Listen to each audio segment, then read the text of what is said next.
Hello. Welcome to episode 57 of Polite Talk Podcast. This is Poppy. This is Keyblade Warrior. Oof, and you look good in that camera, brother. Oof. So this is obviously a different setup, as everyone can tell. But hey, I'm in Houston, Texas right now. Keyblade Warrior is still where he's at. So, we still needed to record, and this is how we're doing it with a Zoom call. And I think I've already mentioned to you, Mr. Keyblade Warrior, that I have the basic Zoom account. And so when we start hitting about 40 minutes, I'm gonna need to cut and then basically start over, and then I can edit everything together and it'll be just fine. So so what's our topic for today, Mr. Keyblade Warrior? Our favorite freaking senseis, teachers, people of that stature. Sick, bro. Yeah, man. Well, you said one before we started recording, which is probably the best one of all time, but what do you think? He's up there for sure. He's top 3 at least. Yeah, I didn't do like top 10 or anything like that. I just picked my favorites. Yeah, just favorites. But in general, for sure, top 3. And who is this person? Dude, freaking Gojo Satoru. Yeah, dude. Freaking Papi Gojo, dude. Guy's a legend. Legit. Like, I know you haven't read the mangas, but his past and why he's doing what he does, like, is just amazing. Freaking dope. Oh, so it's all motivated by his past as to why he's like. I would say no, yeah, but like is why he, like his plan he has and whatnot, what he wants for the future. Okay. And how he helps, all of his little younglings. His students. Yeah, students. He's got a crazy past, man. Yeah. Yeah, I think the next season, if I remember right, I'm not sure. I'm trying to remember. I think the next season coming out in anime is about his past. Ooh, really? I'm trying to remember. I think so. Is it already announced, the next season? It's confirmed that it's coming out. I don't know if it's announced yet when. Whoa. Yeah. Oof. When do you think it'll come out? Spring. I That'd wonder if it's out. This is the beautiful thing about having multiple monitors. Dude, look at you. I've only got one with me right now. So Kaisen season 2 release. Jujutsu Kaisen. Okay, yeah. So it's saying winter 2023, which is basically January 23. Ooh. Or spring, and that's what people are speculating. Dude, that's soon. Yeah, man. Bro, that is hella soon. But people are speculating that we get like a season it comes out. It comes out. Yeah, but that's speculation, right? So who knows? Because they would have to like promote it at first, wouldn't they? Yeah, but you promote it in December. That's plenty of time. Shoot, bro. That'd be so sick, dude. Yeah, man. That'd be so sick. Would love that so much. Dude, hell yeah. That'd be sick, bro. Okay, cool. So he's on your list? Oh, hell yeah. Gojo? Are you kidding me? Yeah, man. He's freaking, oh my gosh, dude. Just, the little clips that they'll show at the end of the anime episodes, like the goofy ones. Yeah. Like my favorite is when Megumi supposedly is getting hit on, and he shows up, and he's like, he took his coat off, and he's got like his shirt, the blue button up shirt. Yeah. And he's just like, Megumi, we have to go to violin practice, like looking all sexy and shiz. It's so funny, dude. Yeah. I love how he's just silly as hell, but dude, when he needs to get down to business, bro, he guts down to business, bro. Yeah. Like a good Like, example is when he fights the volcano guy. I forget his name. It's like, ooh, it's if, literally Jogo. It's like yeah, his, Jogo. like Yeah. the opposite of his name. I was like, it's super smooth. Yeah, yeah, Jogo. So, and he's like, this might be a good time for Itadori to learn something. And just Dude, goes and gets yeah, him. that was so cool. He literally Yeah. leaves in like a second and just comes back. And Itadori's like, "What the hell? I was literally just watching a movie. What the hell just Yeah. happened?" So funny, dude. Yeah. And that just goes to show, like, why is he using a car anyway? If he could go back to freaking pick up Itadori in an instant, why was he driving in a car? And You he's know, always late to meetings? What? I think, yeah, yeah. I think the car one, I think he needed to talk to that guy he was driving in. Oh, yeah. Well, Well, also, it's probably, he probably, it's a little exhausting, maybe, just to like yeah, vanish everywhere. yeah. So, whatever. That's cool. Actually, while we were talking, I remembered a sensei, because at this point when we started recording, just so everyone knows, I was not prepared, so I barely have That's on anyone. me. That's on That's me. okay. That's okay. But I literally remembered one, and I know you're not going to know who this is, and I know I talk about this all the time. But from Dragon Quest Die, the master sensei is his name is Avon, Okay. and he is my boy, bro. All right. So Avon is literally, so right now the storyline is 15 years after Avon became the hero. He was the hero of the world. Mm-hmm. And so all the events that are going on in the anime start 15 years after Avon defeated the Dark Lord, right? Fast forward 15 years, Avon is now a hero tutor. And he's had a couple of different disciples, at when episode 1 starts. Yeah. And so the disciple he's got with him at the time is named Pop. And he takes on Dai as the new disciple in episode 3, I believe. Um, and then eventually throughout the story we meet more of his disciples, some of his enemies he had, while he was, still alive and stuff like that. We also see a whole bunch of stuff that he did that are still incredibly relevant in the world, in the story. And he just left such a big mark in the world, bro. And like his students, his disciples, like still to that day carry on his will and his like just mentorship and everything they've learned, to the point where all the new people that they're meeting all like respect the hell out of Avon for everything that he was and that he did. And so freaking Avon, dude, Avon Sensei, bro. That's one for me personally, besides Gojo. That's a sensei right there, bro. So yeah, dude. Yeah. Okay, you Got go one. next. I'll go next. I got one, and his name is Kakashi from Naruto. From Boruto? Naruto. Just kidding. Boruto can eat it. Dude. Whoa. No, I'm just kidding. It's okay. I'll say that. It's like mediocre. Yeah, but They actually just, Boruto is also still just about Naruto, but whatever. Anyways. that's so weird. My microphone levels Huh. keep going up and down on its own. So I'm sorry if I get loud and quiet. Don't You know what's happening. you I feel like you just went higher just now after you Yeah. mentioned that.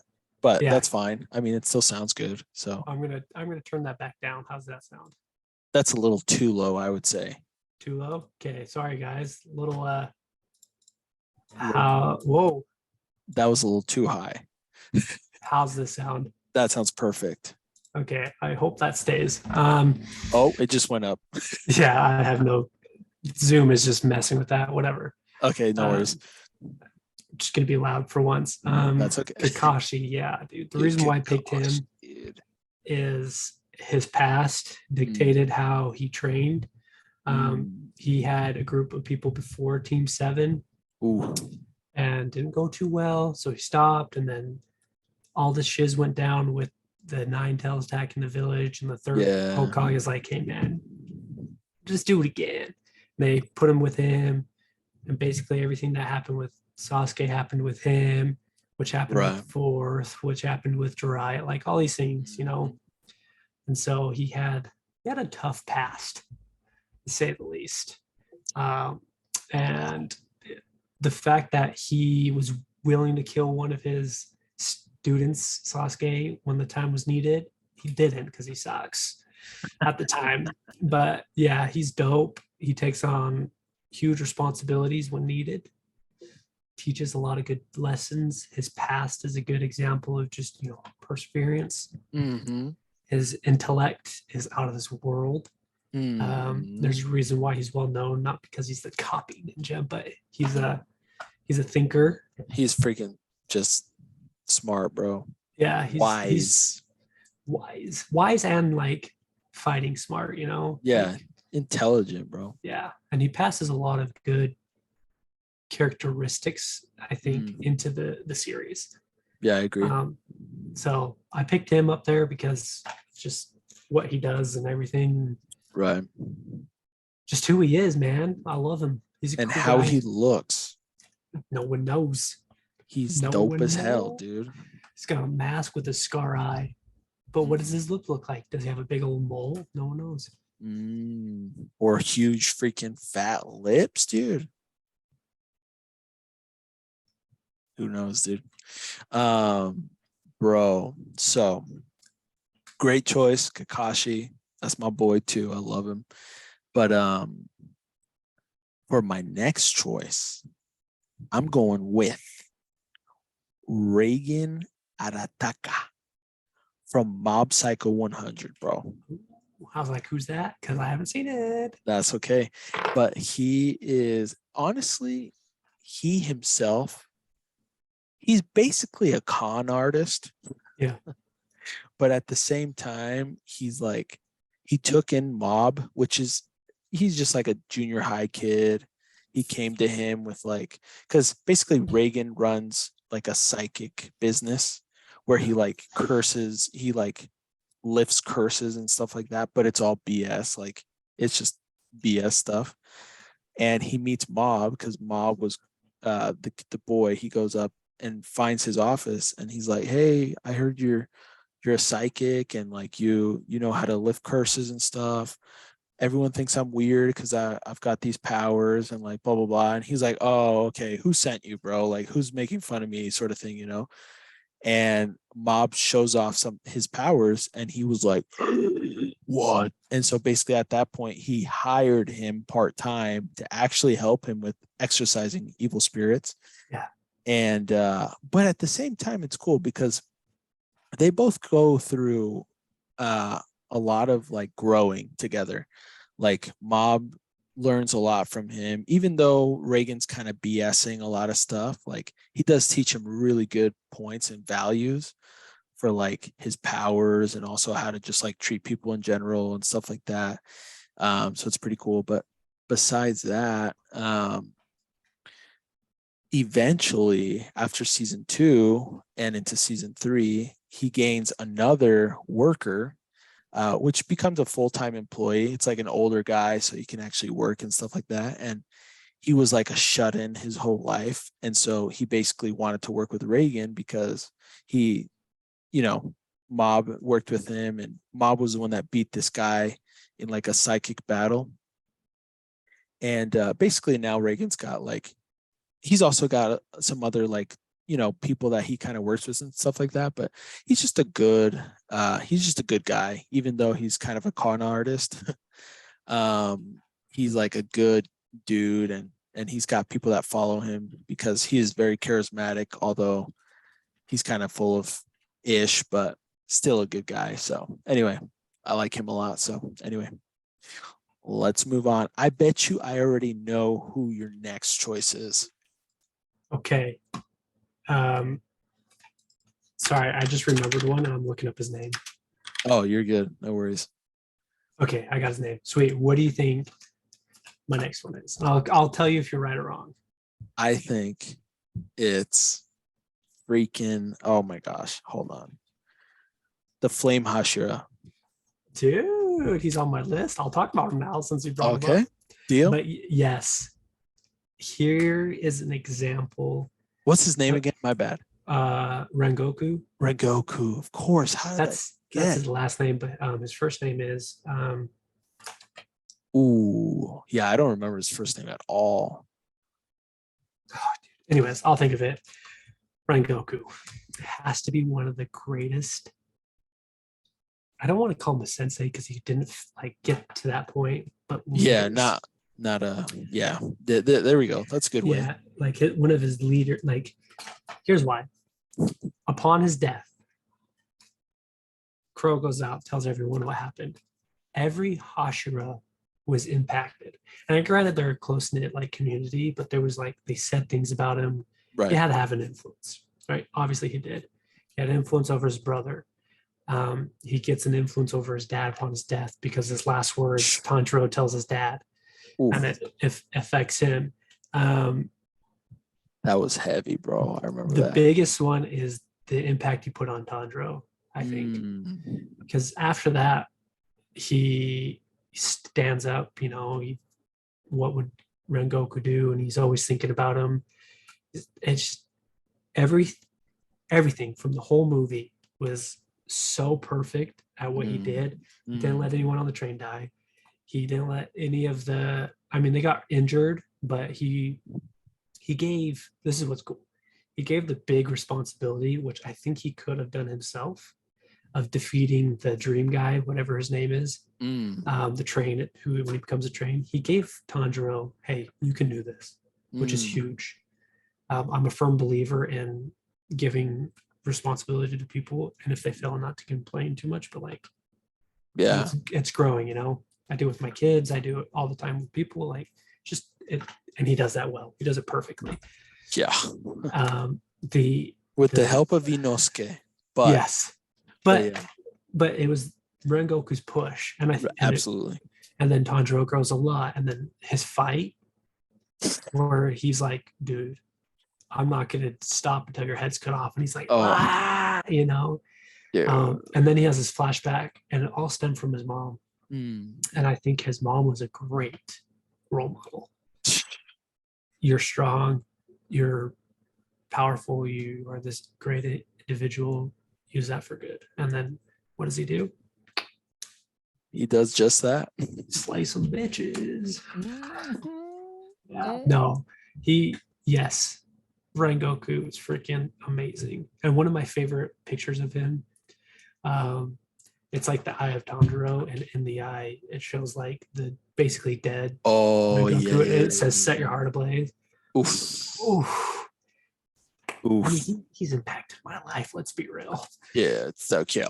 Yeah, he's freaking baller, dude. He's so cool. Dude, he's dope, dude. Yeah. He's a great role model. Yeah. Great leader.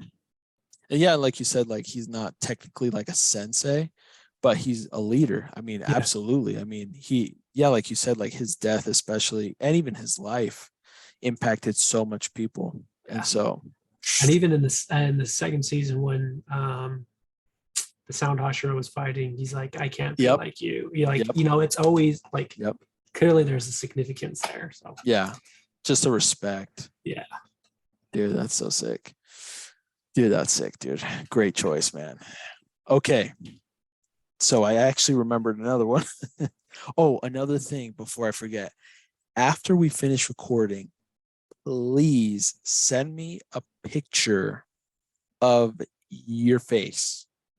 Okay. Like without the headphones, because I'm going to make a thumbnail afterwards, but I'm going to make it just like from what you're wearing right now, what I'm wearing right now, and then blah, blah, blah. So it looks good. Cool. But my next choice is Piccolo, dude, from Dragon Ball. Doesn't he teach one of Goku's sons?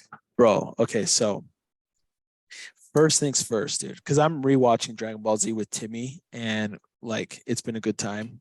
But also from the movie Dragon Ball Super, the new superhero movie. Basically, dude, Piccolo is like the best, dude. Like he's freaking the GOAT, dude, when it comes to like being a teacher. And it's like funny because he's not patient, but like he knows exactly how to work with Saiyans, bro. I mean, Yeah. at first he took on Gohan, and Gohan was like 5 years old, dude, like four. Um, but like I mean, there was a huge reason behind like him having to be so stern, but basically he's like, dude, listen, you need to get your butt in gear. I don't care how young you are, I don't care how inexperienced you are. The Saiyans are coming and they're gonna kill everyone, dude. Not just you, not just me, but your family, the world. So we need a freaking train, bro. And like he was able to like train Gohan very well. Obviously, not to the point where like he was like a pro by the time the Saiyans came and they fought. Gohan still freaked out quite a bit, and he had moments where he like totally messed up because he Yeah. like wasn't experienced and stuff like that. But again, he's 5 years old at the point. But dude, Gohan always respected Piccolo. Like his up until where they're at right now. Like all the other kids too, Kid Trunks and then freaking Goten. What's his name? Goten. And just like us as viewers also just accept Piccolo as like the real dad for like Yeah. Gohan and stuff like that because like dude, even the fight with the Saiyans, like he protected Gohan so many times. And like even after that, he's just done so many selfless acts, which is super cool because he was the Demon King at one point. He was Mhm. the biggest, baddest guy in the whole world. And at first when he even killed Raditz and Goku, like he only wanted to pair up with Goku to kill Raditz so then he can kill Goku. Like he still wanted to be the king of the whole world or whatever. It was just eventually his heart turned like pure after, being with Gohan, training Gohan, Yeah. also fighting with the other warriors and stuff like that. And the best portrayal of his being like a dad sort of sensei was freaking from the new movie, bro. Dragon Ball Superhero. That was awesome because now he was doing that again, but with Gohan's daughter, Pam, and Pan, and it was freaking adorable, bro. And like we just saw kind of more of like a motherly side from Piccolo as well, because like he had a whole bunch of like stuffed animals. He cared so much about Pan, and it was super adorable. But yeah, dude, Piccolo, freaking fantastic sensei and father, bro. Even though he Yeah. can't technically have kids, but whatever. So yeah, dude. I like Piccolo. I've always liked him, Yeah, he's especially. dope. Yeah. He's so cool, bro. So yeah, I yeah. need Do to you see have? that new movie. I do. I have two more. I probably Oh, have more than that, but like just for right now. dude, that's Okay. okay. Yeah, I'm sure you haven't heard of Orient or I watched it. I have heard of it. I haven't Okay. watched it. I'll be honest. Okay. So the father of Kojiro, and his name is, I'm going to butcher it, Jisai, I Oh, think. what? Nah, that sounds cool. Um, the father. So Mushashi is basically the main character. Mm, His parents kind of get killed, disowned, and everything like that. Him and the village kind of shuns Mushashi because when he's a kid, mm, Kojiro is kind of an outcast, and his dad is because they're the ones that fight against the system. gotcha. Um, and so this system is there's these farming mines Mm. for these gods. They call them gods, but really they're demons basically. Oh, snap. And his Kojiro, his father, knows this because he was a bushi, is what they call him, warrior. Apparently he's really big. He's a mystery. But Mm, when he's a kid, Musashi has the choice between the village and his friend. And he chooses the mm, village and he throws a stone at the dad. Kind of sets up this drama, right? damn. Apologizes, the dad takes him in, Mm, you know, trains him and his son. So Kojiro is the son, Musashi is the friend. Trains them, takes him under his wing, and teaches them the Bushi way. And he's like, they always fight together. They're family, cool. close knit.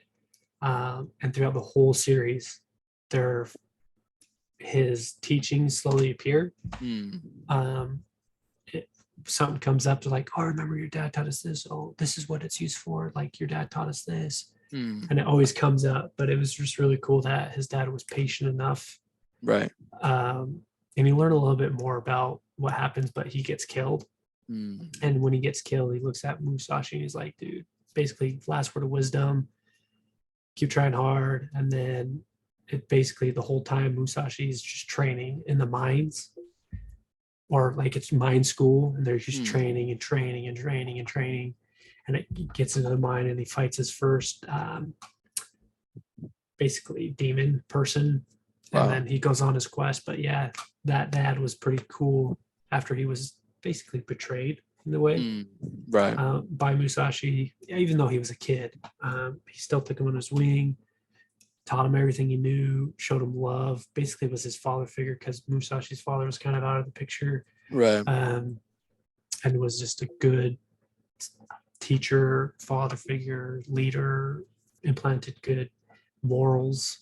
Yeah. Just typical things that Typical things, bro. yeah, bruh. So yeah, yeah. So he's on that list. I highly Respect. recommend that anime. It's pretty good. Dude, that's what's up.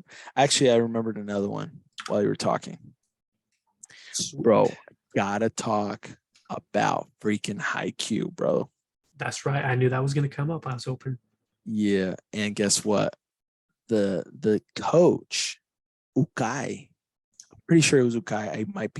I might be wrong because I haven't watched the show in a while, but I'm pretty sure it's Ukai. Yeah. He was freaking dope, dude. He was sick. Like, it's funny because when we first see the coach, he just works at like a grocery store that the volleyball kids like go to after like practice and stuff, and they'll buy something and he'll be like, guys, like get out of here, like go eat some real food, because they'll like buy candy or whatever from the store. And Yeah. he'd be like, come on, guys, eat some real food, get out of here, sort of thing. Eventually, the teacher in the school that's in charge of volleyball, because the school like ends in 10 minutes. Great. I think we've got enough time. Yeah. He just like the teacher basically Ukai's grandfather was a legend coach, and like he was able to take Karasuno, the team, to nationals. And so basically the teacher that was now in charge of volleyball in the school sought out the grandson, which is Ukai, which becomes eventually the coach. And he finds him and he like called him a million times. And Ukai is like, oh, it's you again, sort of thing. But eventually, basically, he actually does accept like the responsibility of being the coach. And it was awesome when he does, because like all the kids see him like show up to the volleyball, like the court, and they're like, what the heck, what's the grocery guy doing here? And like he just, from that moment, he's just like, get your butt in the gear, like let's do this, sort of thing. And it's really cool too, because like the progression of every character, it's almost like he gets inspired as to how to help these kids like be able to like unlock their potential, sort of thing. And it's super cool because like it's because he's so like driven to like winning and like wanting to like get better and get better. And at the end of season 1 specifically, I remember they lost, dude, their biggest match, and it was super emotional, bro. Like but dude, they were all just eating and like crying, and he was like, eat, eat, eat, you guys, like you're gonna remember this. I'm not gonna say anything because I know how you feel, but this is gonna help you get better. And like just he's just super cool, just super Yeah. inspirational, and just like just super awesome, just super freaking awesome character, and an awesome sensei and coach. So yeah, dude. Rad broski. Okay, you're gonna like this one. Oh, let's hear it. Rimuru. Oh my gosh, dude. I didn't even think about that, bro. Yeah. So the reason why I put him on the list is he learned a lot from his previous life. That is an amazing option, by the way. And then Veldora, is that how you pronounce his name? The dragon. Beldora. Yep. Kind of teaches him a little bit, the little Chaos. I don't know what her name is. I'm just gonna call her Chaos. What's the voice in his head? In Rimiru's head? Yeah. Oh. Like when he digests something, you know. Isn't it an angel's name like Raphael? Raphael, something like that, or it evolves into Raphael, something like that. You know, anyways, I know what you're talking about. And he gets all this knowledge, takes on his first monster, converts him kind of, hey, like, let's start this town, let's do this. Yeah. Good things will come. Boom, another monster comes. Hey, let's try this. Boom, another one comes, gives them names, creates a whole country around this, right? Literally a nation. Not only does he create a nation, he creates, he teaches them everything. He teaches them, important information. He teaches things he's learned, how to run things, how to do this, how to do X, Y, and Z. And it's cool that he passes down his knowledge, because a lot of people would keep that for himself, Oh yeah. So if something happens to him, they can continue on and whatnot. Well, his nation became so powerful because he was always helping out the little guy, and like it just grew and grew and grew and grew and grew into such a powerful nation where literally other cities and kingdoms were like, dude, who the hell is this dude? What's going on? Like, and they all wanted to work with him or either not, like go to war against him. And so his influence became something that like everyone noticed, even literally the demon lords, because dude, he was doing it the right way. Like he was trying to help and make people prosper, not just think about himself. So and since we just a little bit of time left, I'll talk about like why the previous ones kind of are super impactful is because Rimuru, Rengoku, Gojo, Kakashi, anytime someone tried to hurt the little guy, they stood up, right? Like they took the ground, they did what was necessary to help them out, whether that's teach them, defend them, whatever it was, right? They stood up, did what they needed to do, and taught on the way. Rumor is a good example, is when his like secretary dies, he's like, all right, I guess I need to kill all these people to cast a spell to revive her. I'm going to be a demon lord.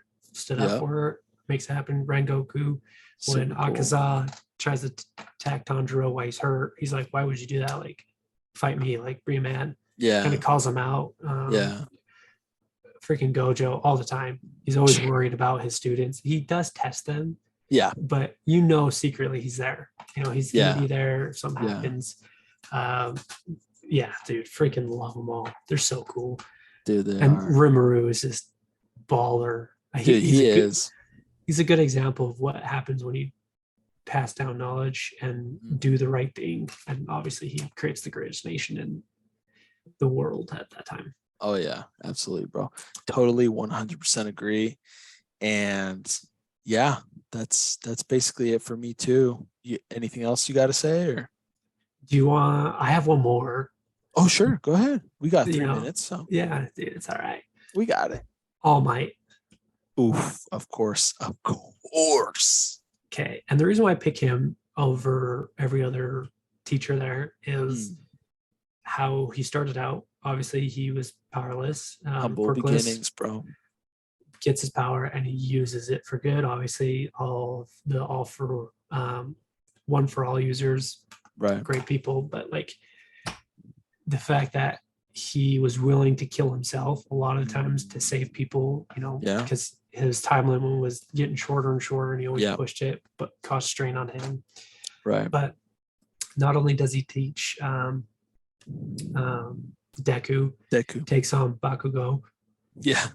Kind of under his wing, because he understood that he needed a leader kind of to direct him, and he played hard with Bakugo and kind of pushed him in different ways and then Deku, but the fact that he was willing to take on multiple people was just like a side guy. That's why I saved him for last, like a honorable mention. Hey, that's cool. No worries. I can't think of anyone else. So we're basically just going to call it there. But honestly, great topic. I'm glad that you picked it because I was able to kind of remember all these awesome examples as well. But yeah, that's basically it. So, Sweet. guys, thank you so much for watching or listening, whatever you're doing. If you're watching us on YouTube, please do what, Keyblade Warrior? Give us a like, subscribe, comment what you think. Exactly. And Simple. if you're, yeah, seriously. And then if you're on whatever podcast service you're listening to us on, please follow and subscribe as well. Either way, whatever you do, we thank you very much for watching and listening. And we'll see you guys next week. So, peace. Deuces. Deuces. Bye. Bye. Love you, Brian. I'll see you in a few weeks. I'm Poppy, bro. What are you saying? You can cut that out. No, we ain't gonna put it out, bro. Okay, Poppy, I love you. I'll see you next 2 weeks. Okay, bye.